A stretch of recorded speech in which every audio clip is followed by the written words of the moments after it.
Mari kita bersama-sama bersukacita menyambut kedatangan Tuhan, utamanya pada pagi hari ini. Biarlah Tuhan hadir di dalam hati dan pikiran kita, Tuhan hadir di dalam ibadah kita, sehingga kita boleh dipenuhi dengan sukacita. Mari kita bersama menaikkan pujian ini dari Nafiri Rohani 54 ayat 1 dan ayat yang berikutnya. Putri Sion, soraklah, nyanyilah Yerusalem.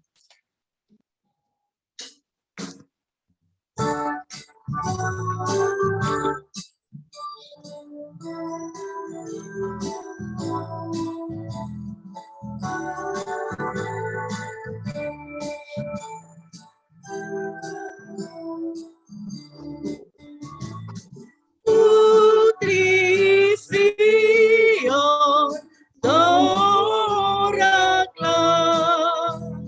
nyanyilah Yerusalem,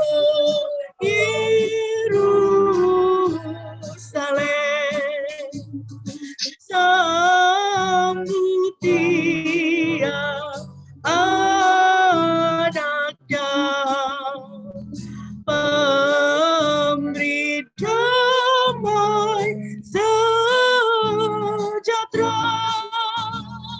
Putri Sion, soraklah, nyanyilah Yerusalem.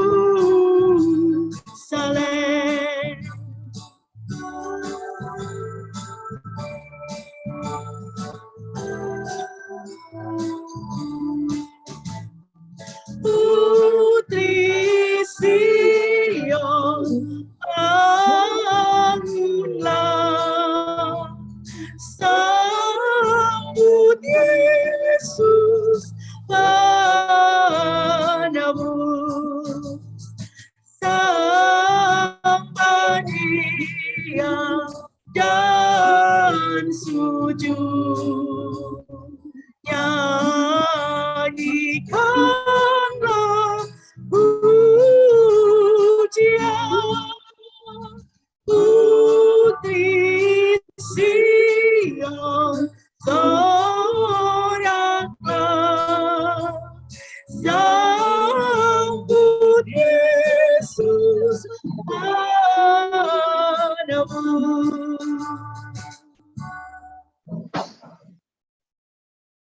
Mari kita mentabiskan ibadah kita pada pagi hari ini dan menyambut Tuhan di dalam hati kita. Jemaat yang dikasihi Tuhan, ibadah kita pada pagi hari ini hanya boleh jadi di dalam nama Tuhan Tritunggal yang Kudus, Bapa, Putra, dan Roh Kudus. Kasih karunia-Nya menyertai kita sekalian. Haleluya.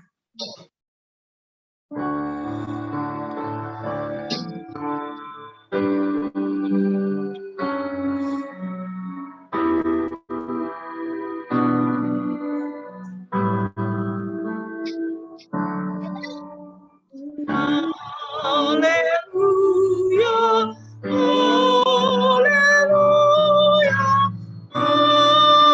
haleluya, haleluya, amin, amin.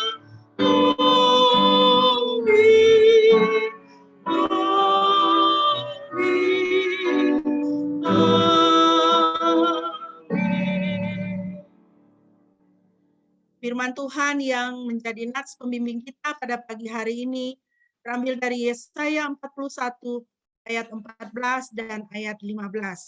Demikianlah firman Tuhan. Jangan takut, hai cacing Yakub, hai orang-orang Israel. Aku akan menolongmu, firman Yahweh, dan penebusmu adalah yang Maha Kudus Israel. Lihatlah, aku membuat engkau menjadi papan pengirik yang tajam, baru, yang memiliki mulut. Engkau akan mengirik dan menghancurkan gunung-gunung, dan bukit-bukit akan kau buat seperti sekam. Puji nama Tuhan. Bapak Ibu, satu berita yang indah yang diberikan oleh firman Tuhan bagi kita adalah dua kata. Jangan takut. Banyak hal di dalam kehidupan kita dapat mendatangkan ketakutan dan kekhawatiran. Tetapi Tuhan sendiri menjanjikan dirinya bagi kita menjadi penebus dan penolong kita. Maka hendaklah kita sebagai orang-orang yang percaya kepada Kristus, kita tidak hidup di dalam ketakutan, tetapi di dalam iman dan percaya bahwa Tuhan yang adalah penebus kita, Dia adalah setia dan Dia berkuasa untuk menjaga dan memelihara kita. Mari kita terus memuji Tuhan dari Nafiri Rohani 100 ayat 1 dan selanjutnya. Biarlah pujian ini menjadi pernyataan kita kepada Tuhan bahwa kita adalah milik Tuhan. Kita milik Tuhan yang memelihara dan mengasihi kita. Mari kita menyanyikan pujian ini bersama-sama.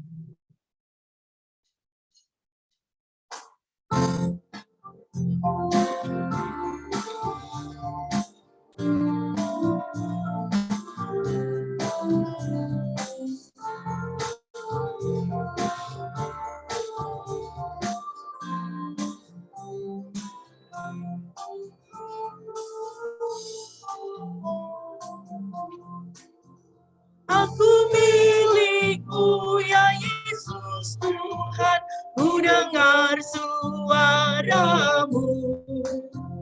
Ku merindukan datang mendekat dan diraih olehmu. Raih aku, raih ya Tuhan, dekat pada salibmu. Raih aku, raih padamu Tuhan, ke sisimu Tuhanku. Ya.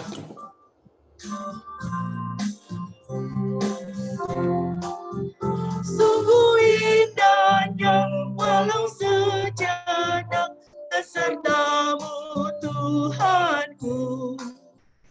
Dalam doaku sungguh akrabnya bersekutu denganmu.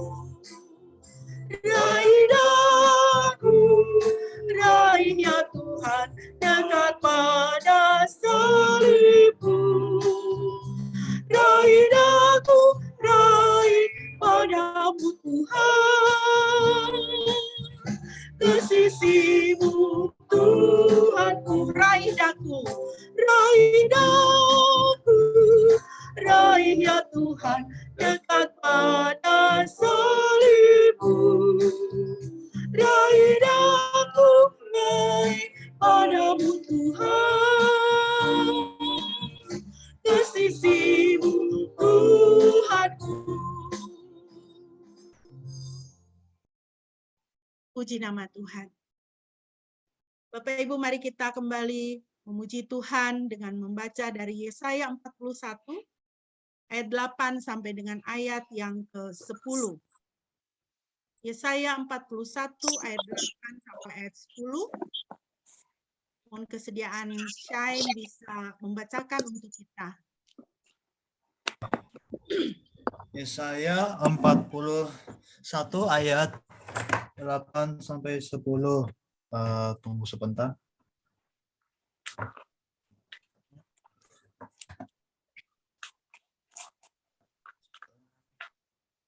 Saya pasal 41 ayat.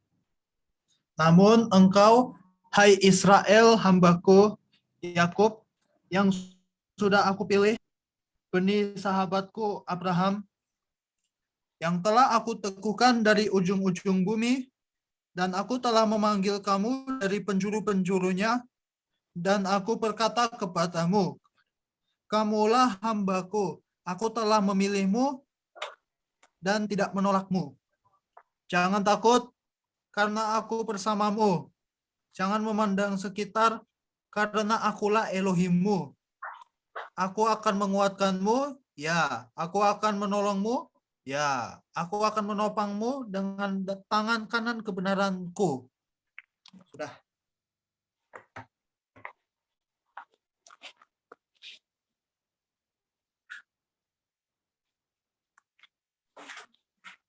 Terima kasih, Shine. Puji nama Tuhan. Bapak Ibu, mari kita akan mempersiapkan diri untuk kita mau merenungkan firman Tuhan. Kita bersiap dengan menaikkan pujian dari Nafiri Rohani 138 ayat 1 dan ayat berikutnya. Berserah kepada Yesus tubuh, roh, dan jiwaku. Kita akan menyanyikan pujian ini, dan nanti pada bagian terakhir nanti saya akan menampilkan pada ayat yang berikutnya ada dua versi refrennya. Yang pertama tentunya versi Nafiri Rohani, dan versi refren yang berikutnya adalah versi Dua Sahabat Lama. Itu adalah buku lagu sebelum Mazmur dan nyanyian rohani. Ya, kita akan menyanyikan. Saya sengaja mencantumkan versi refren dari Dua Sahabat Lama karena itu satu syair yang juga sungguh indah untuk kita. Mari kita nyanyikan pujian ini bersama-sama sebagai penyerahan kita kepada Tuhan, ketundukan kita kepada kebenaran-kebenaran firman Tuhan. Berserah kepada Yesus tubuh, roh, dan jiwaku.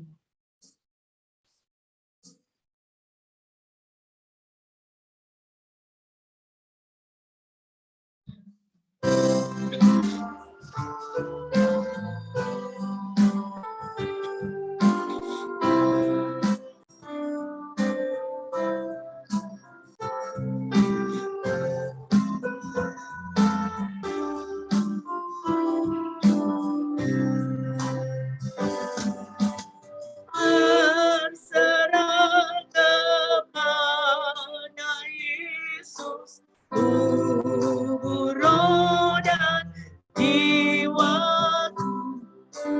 Aku ingin selalu hidup bagi Yesus Tuhanku. Aku berserah, aku berserah pada Yesus Juru Selamat. Aku berserah, berserah kepada Yesus. Aku jadi milikku. Bila rohmu meyakinkan bahwa kamu milikku, aku berserah, aku berserah pada Yesus Juru Selamat. Aku berserah tubuh, nyawaku, tubuh, nyawaku, roh dan jiwaku. Ku serahkan siap Tuhan, sambut hamba-Mu. Tubuh, nyawaku, tubuh, nyawaku, roh dan jiwaku. Ku serahkan siap Tuhan, sambut hamba-Mu.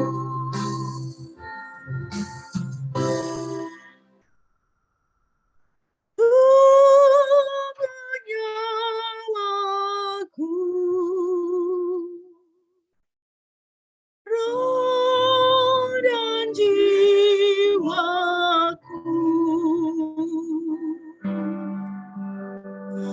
Ku serahkan siap Tuhan, sambut hamba-Mu. Tubuh,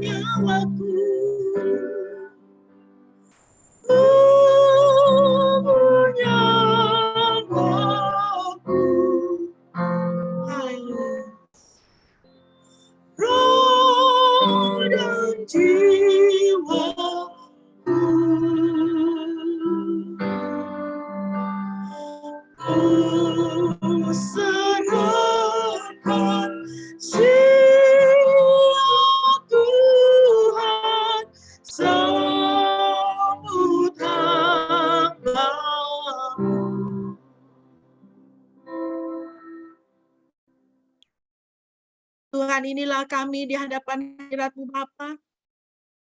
Sambutlah kami ya Tuhan. Karena pada pagi hari ini kami mau membuka diri kami sepenuhnya hanya kepadamu. Di dalam nama Yesus. Haleluya. Amin.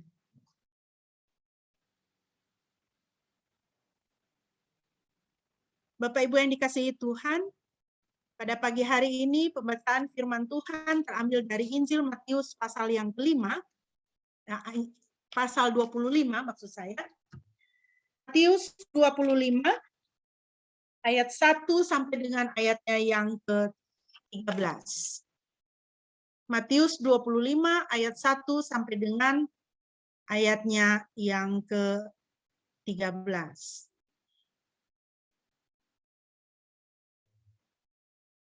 Indonesia.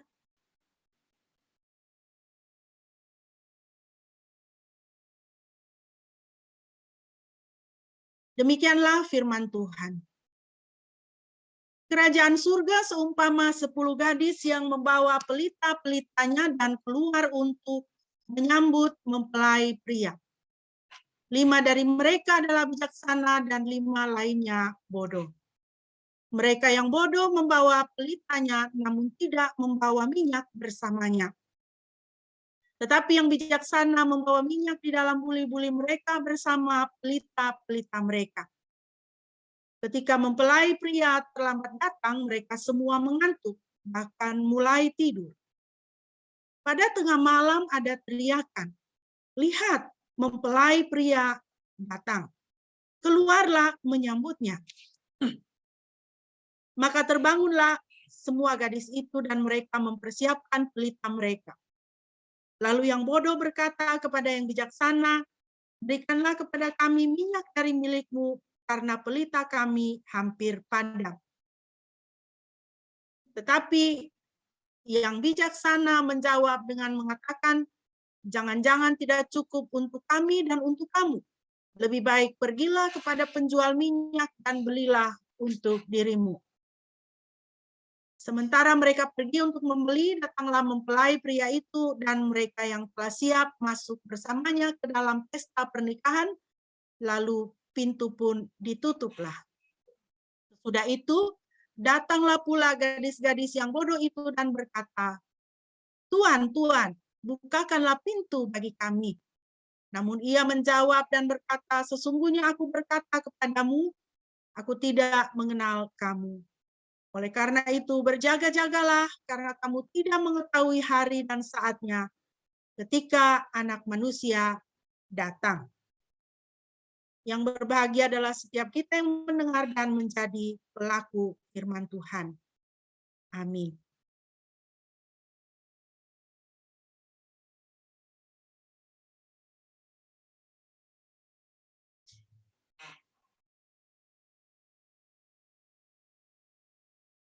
Bapak Ibu yang dikasihi Tuhan, berdasarkan perikop yang telah kita baca tadi, saya memberi judul untuk renungan kita adalah hidup dalam penantian. Bapak Ibu, menunggu bisa menjadi pekerjaan yang tidak menyenangkan. Kita tidak terlalu senang kalau kita disuruh menunggu. Bagi kita, menunggu adalah bisa menjadi satu pekerjaan yang membuang-buang waktu, sehingga kita melakukan kegiatan sembari menunggu untuk mengusir kebosanan atau untuk memanfaatkan waktu. Karena kalau menunggu saja tidak melakukan apa-apa, kita merasa bahwa kita membuang waktu percuma. Bapak Ibu yang dikasihi Tuhan, gambar yang Bapak Ibu saksikan di sini adalah orang-orang Jepang di dalam angkutan umum ya, kereta cepat begitu, atau kereta bawah tanah ya, MRT begitu ya, seperti itu kalau di Jakarta.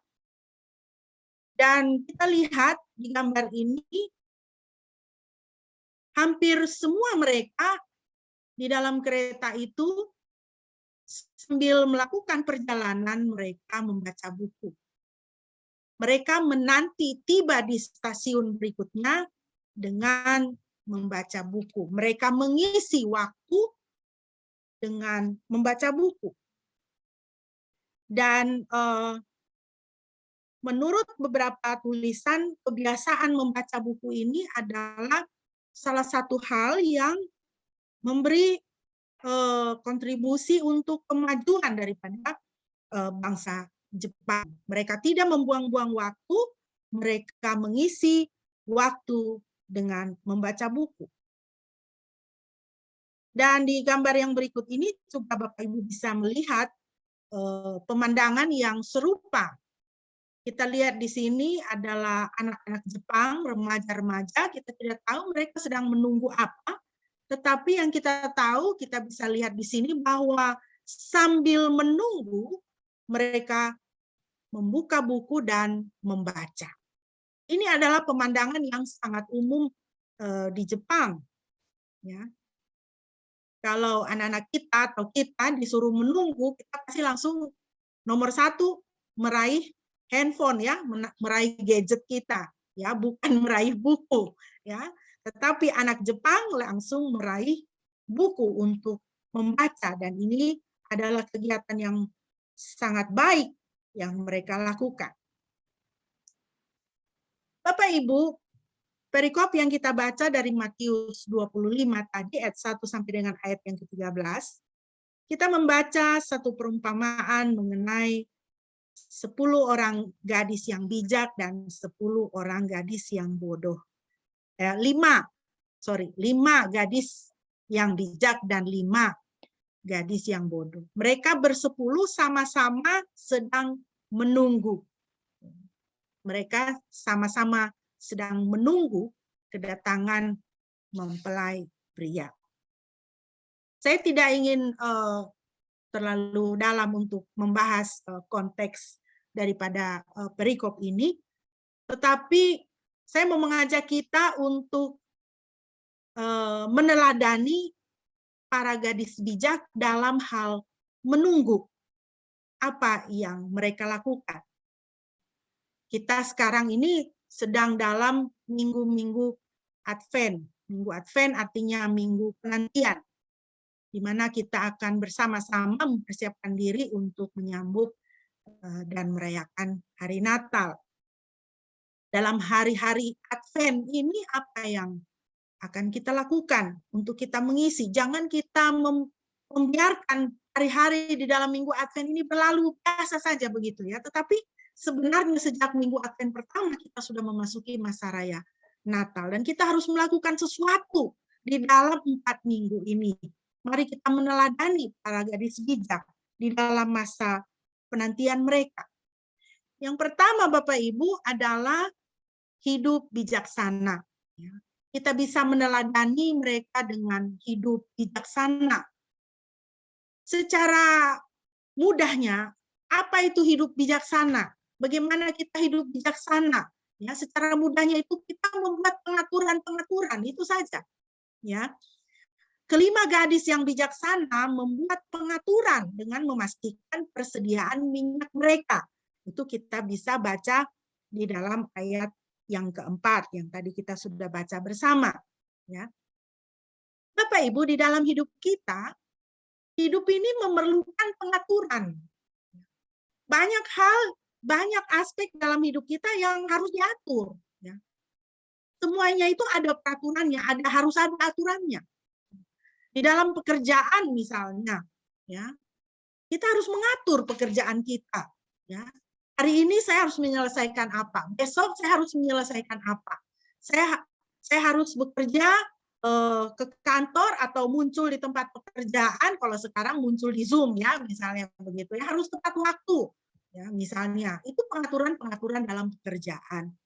Bagaimana tidak membawa pekerjaan di kantor ke rumah, tidak mencampur adukan masalah pekerjaan dengan masalah rumah tangga, masalah keluarga misalnya, itu memerlukan satu pengaturan. Dalam hal keuangan kita juga perlu pengaturan. Ya, uang itu harus diatur, ya, keluar masuknya harus diatur. Kebiasaan kita atau pada umumnya apa? Uang itu dapatnya susah, keluarnya gampang sekali gitu, ya kan? Punya rekening di bank itu cuma buat apa namanya?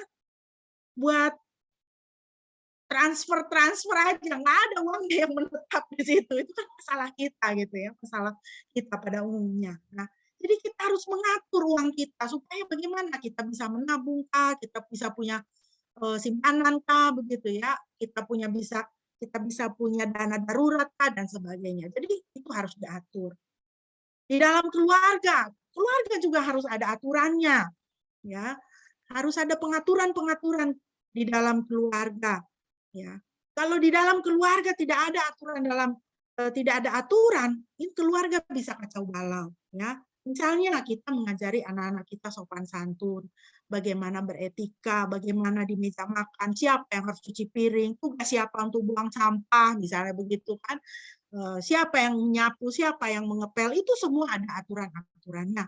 Ya, saya ingat satu ketika waktu saya masih SMP waktu itu, ya. Jadi kebiasaan di rumah kami itu kalau pulang itu siapa yang ada di rumah harus diberi salam gitu, harus dikasih tahu saya sudah pulang. Kalau kita mau pergi harus pamit gitu kan. Saya pergi dulu, pamit sama orang tua, bapak mama pamit dulu mau ke sekolah, mau les dan segala macam. Nah, satu kali saya pulang dari sekolah ya, namanya anak remaja ya, buang tas di sini, buang sepatu di situ, lalu berteriak, saya sudah pulang gitu. Ada bapak saya di situ. Lalu bapak saya melihat kepada saya, bapak saya bilang, kau ngomong sama siapa? Katanya gitu. Saya kaget. Nama saya pikir kenapa bapak tanya lagi sama saya? Kau ngomong sama siapa? Tentulah sama bapak gitu kan, bapak ada di situ. Terus saya bilang maksudnya Pak, nih saya ada di sini kan, keluar lagi dari pintu, ulang lagi salam. Kau ngomong sama siapa? Saya keluar lagi, saya masuk. Selamat siang Bapak, saya sudah pulang. Baru Bapak saya tersenyum. Jadi itu pengaturan gitu. Tidak boleh masuk rumah. Saya sudah pulang, ngomong sama siapa? Sama kursi, sama meja ya. Jadi harus menyapa kepada orang yang ada di situ ya. Ya itu salah satu contoh pengaturan di dalam keluarga. Diri sendiri juga perlu diatur ya. Kapan jam berapa tidur, jam berapa bangun, begitu ya kan? Menjaga kebersihan diri, menjaga kesehatan diri, itu pengaturan tuh diri sendiri. Ya, kalau kita tidak atur diri kita sendiri, kita bisa mengalami masalah-masalah ya. Nah, Bapak Ibu di gambar yang berikut ini Bapak Ibu bisa lihat ya. Di sebelah kanan ada foto sayur-sayuran yang direbus dan mentah, dan juga ada buah pepaya potong ya.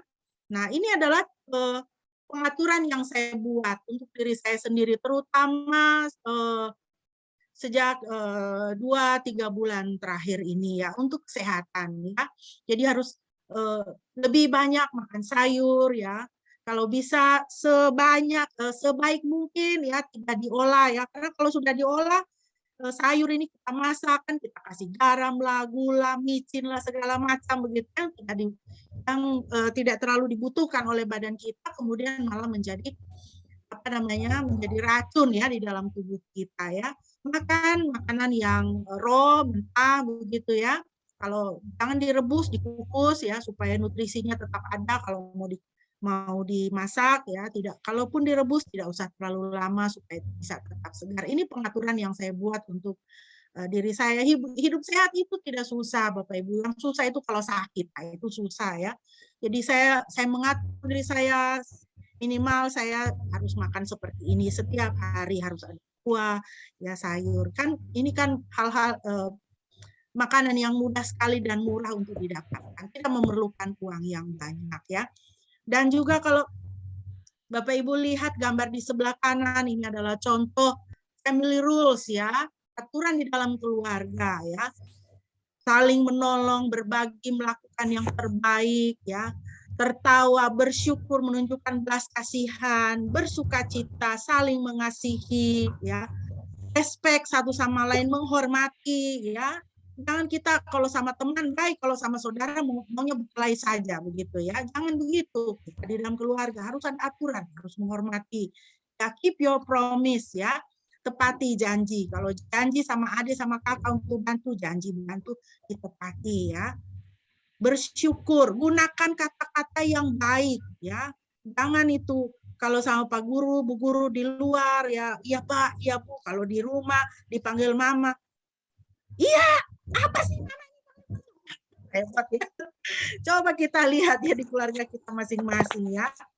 Ya, hug often ya, sering-sering berpelukan ya, harus pelukan itu bisa mendatangkan kesehatan, bisa mendatangkan suatu hal yang baik ya. Coba kita peluk kanan kiri ya, pasangan kita, anak kita, orang tua kita ya.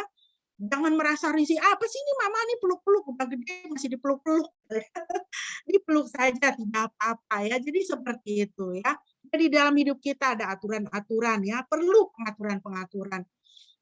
Nah, Bapak Ibu, hidup rohani kita juga perlu diatur ya, bukan cuma jasmani kita, kesehatan kita harus diatur, ya, hubungan kita dengan sesama harus diatur, pekerjaan, keuangan harus diatur, tapi hidup rohani kita juga harus diatur. Kalau Bapak Ibu masih ingat di awal Desember sebelum Minggu Advent yang pertama, saya pernah memberikan tantangan ini, ya. Sebelum tanggal 1 Desember saya memberikan tantangan ini, bahwa mulai tanggal 1 Desember setiap malam membaca satu pasal dari Injil Lukas ya. Injil Lukas itu ada 24 pasal. Jadi pas tanggal 24 malam ya, pada malam Natal, pas itu menyelesaikan pasal 24 dari Injil Lukas. Maka kita akan bisa menghidupkan ya, bisa memaknai kehidupan Yesus, memaknai Natal dengan lebih sungguh-sungguh ya. Soalnya Natal ini kita sudah tahu ya, terlalu dikomersilkan. Natal itu ada dua versi Alkitab dan versi dunia. Kalau versi dunia itu pakai rusa dan Sinterklas gitu ya. Nah, kalau kita tidak mendekatkan diri kepada firman Tuhan, kita akan terbawa kepada versi dunia ya. Kita kehilangan makna Natal yang sesungguhnya. Natal yang sesungguhnya ya, Father Christmas itu siapa gitu kan ya, itu Tuhan Bapa yang mengaruniakan anaknya bagi kita ya. Father Christmas itu bukan Sinterklas ya Bapak Ibu. Nah, jadi hidup kita ini hanya semacam challenge, semacam metode, semacam cara bagaimana kita mengatur hidup rohani kita dengan membaca Alkitab setiap hari ya, atau memiliki persekutuan, memiliki mesbah keluarga di dalam rumah tangga kita ya. Zaman online begini, ini kan kita dikumpulkan semua di rumah. Zaman pandemi kita semua dikumpulkan di rumah. Ya, rumah menjadi gereja kita, rumah menjadi mesbah ya, pujian dan penyembahan kita. Jemaat Tuhan, gereja Tuhan adalah rumah kita. Rumah kita ini adalah gereja. Ya. Bapak Ibu ada di rumah, Bapak Ibu sekarang masing-masing ada di gereja ya. Nah, jadi hidupkanlah pujian dan penyembahan di dalam rumah kita. Itu adalah pengaturan untuk hidup rohani kita. Kita perlu mengatur hidup rohani kita, Bapak Ibu. Karena apa? Pengaturan hidup rohani itu akan membangun kebiasaan hidup rohani. Ya. Kalau diatur kita baca Alkitab, kalau diatur kita persekutuan dengan keluarga, Bapak, Ibu, anak, adik, kakak, ya, itu akan membangun kebiasaan hidup rohani. Nah, kalau ada kebiasaan hidup rohani, itu akan membantu kita untuk menjadi manusia rohani. Penting sekali Bapak Ibu, orang percaya itu menjadi manusia rohani. Ya. Saya pikir itu tugas orang Kristen juga di dalam dunia ini. Kita harus menjadi manusia rohani. Celaka kalau orang Kristen yang tidak menjadi manusia rohani. Ya. Bukan manusia rohani itu yang bukan sedikit-sedikit bilang haleluya, tidak. Tetapi bagaimana roh dan jiwanya, pikirannya itu sangat diwarnai oleh Kristus. Ya. Wawasannya, cara dia berpikir, cara dia bertindak, cara dia berkata, cara dia mengambil keputusan diwarnai oleh nilai-nilai Kristus. Celaka kalau orang Kristen yang tidak menjadi manusia rohani, kenapa dia tidak mencerminkan Kristus? Orang Kristen yang tidak menjadi manusia rohani itu dia dibentuk oleh dunia ini. Masalah yang dia hadapi berlarut-larut. Karena apa? Dia tidak menerapkan nilai-nilai Kristus. Masalah dia berlarut-larut. Kenapa? Dia tidak melepaskan kemampuan. Dia tidak mengerjakan kasih. Ya. Akhirnya masalah tidak selesai-selesai. Ya. Saudara-saudara berkelahi, bertengkar, bahkan sampai ke pengadilan, sama sekali tidak mencerminkan Kristus di antara mereka. Kenapa? Karena tidak menjadi manusia rohani. Nah, manusia, kalau orang Kristen tidak menjadi manusia rohani, ini gampang diganggu setan, saudara. Karena apa namanya, iblis itu dia memerlukan tempat untuk berpijak di dalam hidup kita, untuk mengacaukan hidup kita. Nah, kalau kita tidak menjadi manusia rohani, ada dosa bertumpuk-tumpuk di dalam hidup kita, itu kita gampang diganggu setan. Kemarin saya ngobrol dengan seorang teman, bukan kemarin, 2 hari yang lalu, saya ngobrol dengan seorang teman. Dia menceritakan seorang temannya lagi, ya. Temannya ini orang Kristen, majelis, ya. Tapi hidup itu enggak sesuai dengan ini, dengan firman Tuhan.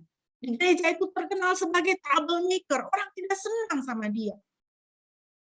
Kemudian ada satu masalah itu berkaitan dengan tanah. Jadi sebenarnya tanah yang di depan rumahnya itu adalah jalan, ya, jalan, kira-kira seperti itu. Tetapi dia caplok, ya, dia ambil, ya. Jadi sekitar 50 cm atau berapa, sekitar segitu dia ambil, ya, jalan itu padahal itu jalan umum. Sejak itu, saudara, setiap malam, ya, itu katanya begini, itu istrinya itu selalu kerasukan. Katanya ada yang menendang kakinya, ya, ditendang oleh setan katanya kakinya begitu.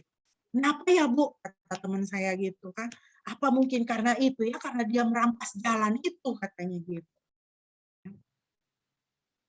Kakinya itu jadinya ini, setiap malam itu ditendang setan katanya begitu. Ya, entahlah soal itu. Tapi Bapak Ibu, kebenaran firman Tuhan adalah apa? Kalau kita tidak dekat dengan Tuhan, maka terus kita akan lebih dekat kepada iblis. Ya, lebih gampang kita diganggu setan, lebih gampang kacau hidup kita, ya. Jadi pengaturan hidup rohani dalam kehidupan kita itu sangat-sangat penting, Bapak Ibu. Bisa kita pelajari dari 5 gadis bijaksana itu adalah berjaga-jaga, di dalam menanti berjaga-jaga. Ya, kan mereka berjaga-jaga menunggu kedatangan mempelai pria itu. Jadi berjaga-jaga itu bukan bagaimana nanti, ya, tetapi nanti bagaimana. Nah, begitu. Nah, Bapak Ibu, di dalam Amsal 6 ayat 8 kita bisa membaca satu peringatan dari firman Tuhan untuk kita belajar kepada semut, ya. Semut itu dia mengumpulkan makanan pada musim panen. Pada musim panas. Nah, apa yang dia lakukan, ya? Dengan mengumpulkan makanan pada musim panen, berarti dia itu berjaga-jaga supaya ketika datang musim penghujan, ketika sudah selesai musim panen, dia mempunyai makanan. Nah, Bapak Ibu, bagaimana dengan kita? Kita berjaga dengan 4 hal ini. Yang pertama adalah berdoa. Berjagalah dengan berdoa.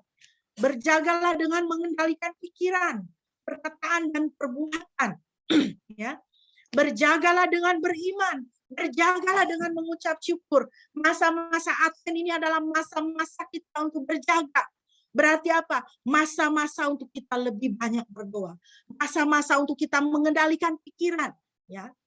Jangan cepat-cepat berpikiran negatif. Masa Advent ini adalah masa untuk mengendalikan perkataan. Jangan cepat-cepat berkomentar. Jangan cepat-cepat menghakimi. Jangan cepat-cepat mengkritik. Ya. Jangan cepat-cepat mengucapkan kalimat yang negatif. Masa ini adalah masa untuk mengendalikan diri. Kendalikan perbuatan kita. Masa-masa Advent adalah masa berjaga dengan beriman. Tumbuhkan iman. Tumbuhkan keyakinan kepada Tuhan. Dan masa-masa Advent ini adalah masa berjaga dengan apa? Mengucap syukur. Isi hari-hari kita dengan mengucap syukur kepada Tuhan ketimbang mengeluh. Berjaga dan berdoa, Matius 26, 40-41. Dan dia datang kepada para murid dan mendapati mereka sedang tidur, dan berkatalah dia kepada Petrus, jadi kamu tidak sanggup berjaga-jaga 1 jam bersamaku? Berjaga-jagalah dan berdoalah supaya kamu tidak masuk ke dalam pencobaan, roh memang berkemauan kuat, roh memang penurut, tetapi daging lemah. Berjaga-jagalah dan berdoa. 1 jam saja. Ya. Apakah kita sediakan waktu untuk berdoa? Ya. Dalam hari-hari ini. Jangan kita terus-menerus punya kebiasaan ya. Kita mau tidur, kita berdoa, aminnya besok pagi pas bangun. Wah, repot ini ya. Itu tidak berjaga-jaga. Berjaga dengan mengendalikan diri. 1 Petrus 4 ayat 7. Kesudahan segala sesuatu sudah dekat. Karena itu kuasailah dirimu. Kendalikanlah dirimu. Firman Tuhan katakan bagi kita. Dan jadilah tenang supaya kamu dapat berdoa. Kendalikan pikiran, jangan gampang-gampang emosi. Kendalikan pikiran, kendalikan hati, jangan gampang-gampang khawatir. Kuasailah dirimu dan jadilah tenang supaya kamu dapat berdoa. Berjaga dengan beriman. Ibrani 11 ayat 1. Iman adalah dasar dari segala sesuatu yang kita harapkan dan bukti dari segala sesuatu yang tidak kita lihat. Orang yang menunggu ini kan tidak bisa melihat. Orang yang menunggu itu harus beriman, tidak ada cara lain. Ya. Mata imannya harus dibesarkan, harus dibukakan. Ya. Iman adalah dasar dari segala sesuatu yang kita harapkan dan bukti dari segala sesuatu yang tidak kita lihat. Berjaga dengan bersyukur, Filipi 4 ayat 6-7.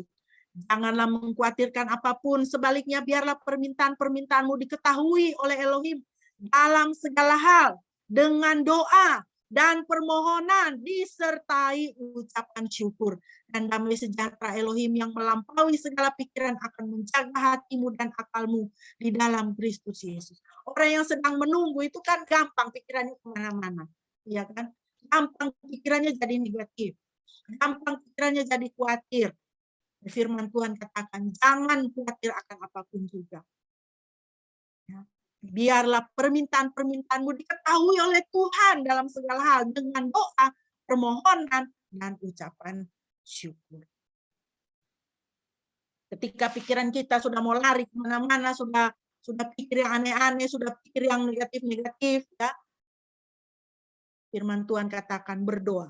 Berdoa, dan berdoa dengan mengucap syukur. Langsung naikkan ucapan syukur. Kalau sudah pikiran kemana-mana, itu sudah sebentar lagi dipegang oleh setan, ya, pikiran setan mulai masuk di pikiran kita. Hidup dalam pengharapan, ya, ini adalah pelajaran yang ketiga yang bisa kita ambil dari para gadis yang bijaksana itu, ya. Ketika mereka menunggu, mereka tentu menunggu dengan berharap bahwa mempelai pria itu datang. Pengharapan dapat memberikan kekuatan untuk bertahan dalam kesesakan dan terus maju. Itu adalah kekuatan kita. Pengharapan kita itu berdasarkan janji firman Tuhan, bukan keadaan dunia sekitar kita. Coba kalau kita lihat dunia kita sekarang ini kan, pandemi ini belum selesai, baru habis satu varian, ya, Delta, sekarang ada Omikron, nggak tahu nanti tahun depan ini mau ada apa lagi, ya, tidak tahu lagi. Varian apa lagi, tidak tahu, ya. Jadi pengharapan kita itu harus berdasarkan janji firman Tuhan, bukan dunia ini. Karena dunia hanya akan bisa menghapus, menghilangkan pengharapan kita. Ya, Bapak Ibu. Firman Tuhan dalam Ibrani 6 ayat 19 mengatakan, pengharapan itu adalah sau yang kuat dan aman bagi jiwa kita yang telah dilabuhkan sampai ke belakang tabir. Ya, pengharapan kita di dalam Kristus, kalau pengharapan kita itu adalah di dalam Tuhan, itu adalah sau yang kuat. Sau itu jangkar, ya, jangkar yang kuat. Ya, jangkar itu kalau dia sudah tertancap di dasar laut yang kuat, itu perahu itu, kapal itu dia nggak akan kemana-mana. Dia akan tetap di situ, tidak akan hanyut. Begitu juga kita, Bapak Ibu. Kalau pengharapan kita taruh di dalam Tuhan, Tuhan tidak pernah mengecewakan. Katakan kepada diri kita sendiri, Tuhan tidak pernah mengecewakan. Katakan pada diri kita, Tuhan itu setia. Dan Tuhan tidak pernah gagal. Mau dunia ini bergoncang-ganjing, Tuhan tidak pernah gagal untuk menjaga dan memelihara kita. Bapak Ibu, kalau kita hidup tanpa pengharapan, kita tidak bisa bersukacita. Di dalam masa penantian kita tidak bisa bersukacita. Kita akan menjalani hidup yang muram. Hidup yang muram. Orang Kristen itu kalau hidupnya muram, tidak bersukacita, tidak bisa menjadi kesaksian. Kalau kita hidup tanpa pengharapan, kita akan mengalami kelelahan batin, ya, capek hati. Kalau kita mematikan pengharapan, kita mengizinkan masalah-masalah menguasai hati kita dan kita mengusir damai sejahtera dari hati dan pikiran kita. Dan selanjutnya Bapak Ibu akan timbul masalah-masalah fisik dan gangguan kesehatan. Ya, kita jadi stres. Nah, di dalam gambar ini dikatakan bahwa apa? 60% sampai 80% kunjungan ke dokter itu ternyata berelasi dengan stres. Berelasi dengan stres. Itu Bapak Ibu bisa lihat sumbernya di situ, ya. Dari JAMA Intermed 2013, ya. Dan stres itu, ya, itu berpengaruh kepada keadaan fisik. Jadi mulai dari tidak punya pengharapan, ya, muram, tidak punya sukacita, akhirnya turun ke dalam ini apa jiwanya, ya, capek hati, kelelahan, lalu muncul masalah-masalah fisik, sakit kepala, pusing, ya, marah, serangan panik, ya, irritability itu gampang tersinggung, ya, gitu. Terus apa? Orang kalau suka gigit-gigit giginya jadi digigit-gigit gitu, ya. Nah, itu tanda-tanda stres gitu, ya. Peningkatan detak jantung, stroke, sakit jantung, dan semua hipertensi, diabetes, aritmia itu detak jantungnya tidak beraturan, masalah-masalah pencernaan, ya. Apa obesitas, ya. Ketegangan otot dan sebagainya. Banyak sekali masalah-masalah kesehatan. Jadi lihat, ya. Mari kita hidup bijaksana, Bapak Ibu, karena kalau kita tidak hidup bijaksana, kita tidak buat pengaturan dalam hidup kita tidak berjaga-jaga, kita tidak berpengharapan, ya, ini semua hal yang buruk itu akan datang kepada kita. Ya. Bapak Ibu, saya mau mengakhiri perenungan kita dengan satu lagu yang lama. Lagu ini, kalau Bapak Ibu ingat, mari menyanyi bersama dengan saya. Nah, kalau Bapak Ibu tidak familiar, tidak kenal dengan lagu ini, ya nikmati dan bisa biarlah pujian ini menjadi satu penyemangat di dalam kehidupan Bapak Ibu sekalian. Dunia sekarang seperti lautan, gelombangnya, oh hebatlah.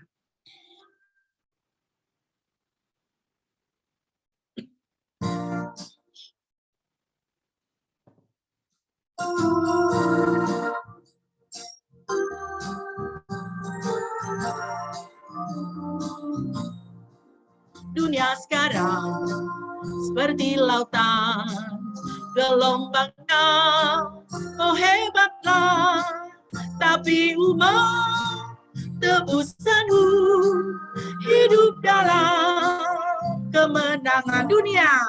Dunia sekarang seperti lautan, gelombangnya, oh hebatlah, tapi umat tebusanmu hidup dalam kemenangan. Berjagalah dan penuh roh suci, jangan takut akan celaka dunia, yang setia luput di bahaya. Berjagalah dan penuh roh suci, berjagalah dan penuh roh suci, jangan takut akan celaka dunia, yang setia luput di bahaya. Berjagalah dan penuh roh suci, berjagalah dan penuh roh suci, berjagalah dan penuh roh suci. Amin. Mohon kesediaan Bapak Pendeta bisa memimpin kita di dalam doa respon dan doa syafaat.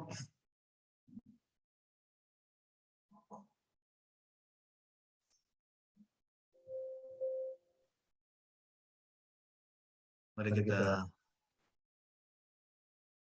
bersatu dalam doa.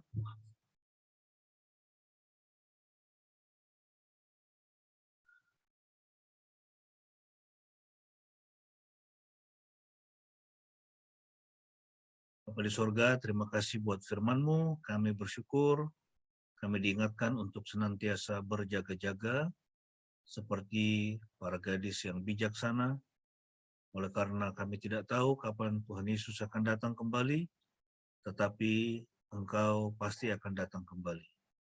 Juga kami tidak tahu kapan kami akan meninggalkan dunia ini, dunia fisik ini, namun Tuhan, Engkau senantiasa mengingatkan kami untuk senantiasa berjaga-jaga, supaya kami siap kapanpun Tuhan memanggil kami. Terima kasih ya Tuhan, kami berdoa saat ini untuk semua gereja Tuhan di seluruh dunia, dan semua umat Tuhan dalam mempersiapkan diri menyambut kedatangan Yesus. Kiranya Tuhan Engkau memberkati semua persiapan-persiapan menyambut Natal, menyambut kedatangan Yesus, dan supaya gereja Tuhan juga boleh merayakannya dengan penuh damai sejahtera, keamanan yang dari Tuhan.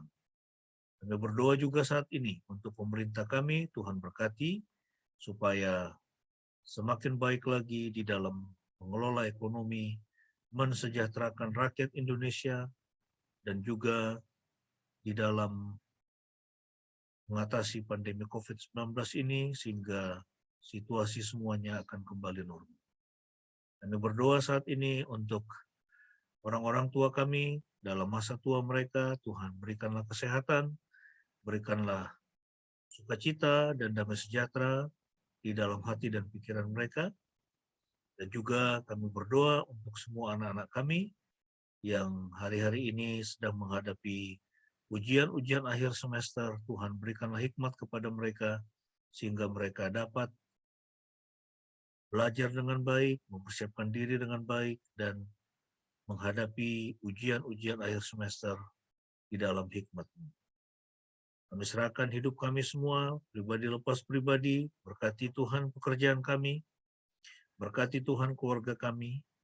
Kalau ada di antara kami yang mengalami kesulitan finansial, Tuhan bukakan jalan, sehingga kami boleh mengalami financial freedom, kemerdekaan secara finansial, dan juga boleh menjadi berkat bagi orang lain.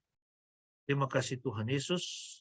Kami alaskan doa ini di dalam nama Tuhan Yesus Kristus yang sudah mengajarkan kepada kami doa Bapa kami. Mari kita naikkan bersama-sama. Bapa kami yang di sorga, dikuduskanlah nama-Mu, datanglah kerajaan-Mu, jadilah kehendak-Mu di bumi seperti di sorga. Berikanlah kami pada hari ini makanan kami yang secukupnya, dan ampunilah kami akan kesalahan kami, seperti kami juga mengampuni orang yang bersalah kepada kami, dan janganlah membawa kami ke dalam pencobaan, tetapi lepaskanlah kami daripada yang jahat, karena Engkau-lah yang punya kerajaan dan kuasa dan kemuliaan sampai selama-lamanya. Amin.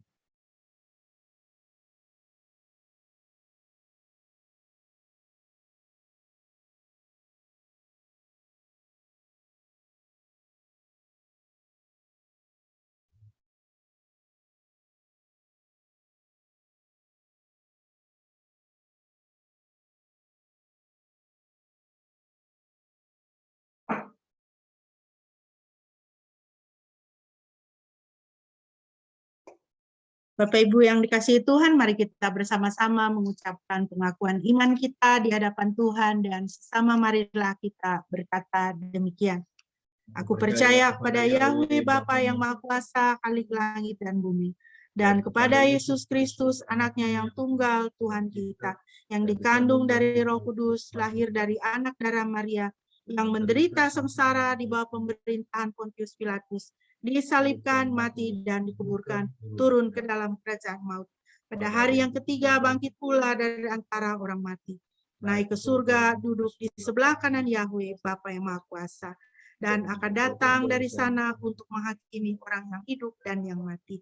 Aku percaya kepada Roh Kudus, gereja yang kudus dan persekutuan orang kudus, pengampunan dosa, kebangkitan orang mati, dan hidup yang kekal. Amin. Bapak Ibu, kita akan mengakhiri ibadah kita. Mari kita menaikkan pujian bagi Tuhan dari Nafiri Rohani 139 ayat 1 dan ayat yang berikut menjadi doa kita di hadapan Tuhan, minta pimpinan Tuhan dalam hidup kita. Mari kita naikkan pujian ini bersama-sama.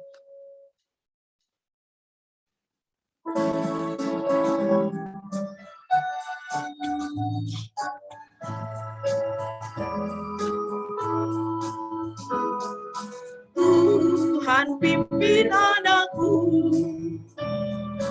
agar tidak tersesat, akan jauhlah seteru bila kau tetap dekat. Tuhan pimpin arus hidup menderas, agar jangan ku sesat, pegang tanganku erat. Hanya di Kau sajalah perlindungan yang teguh. Bila hidup menekan, Kau harapanku teguh. Tuhan pimpin arus hidup menderas, agar jangan ku sesat, pegang tanganku erat. Tuhan pimpin, Tuhan pimpin arus hidup menderas, agar jangan ku sesat, pegang tanganku erat.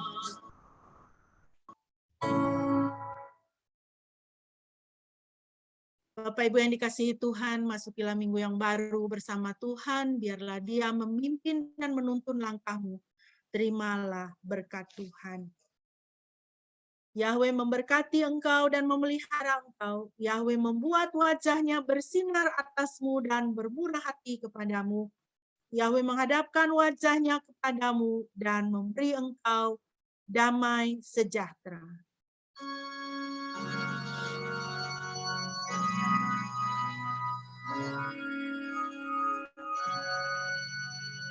Pujilah Halik semesta,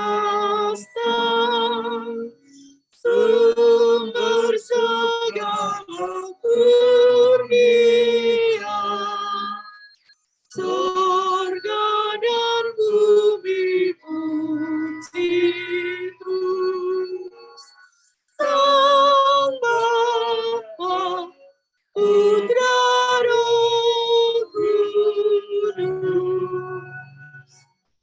Amin. Saat teduh bagi kita.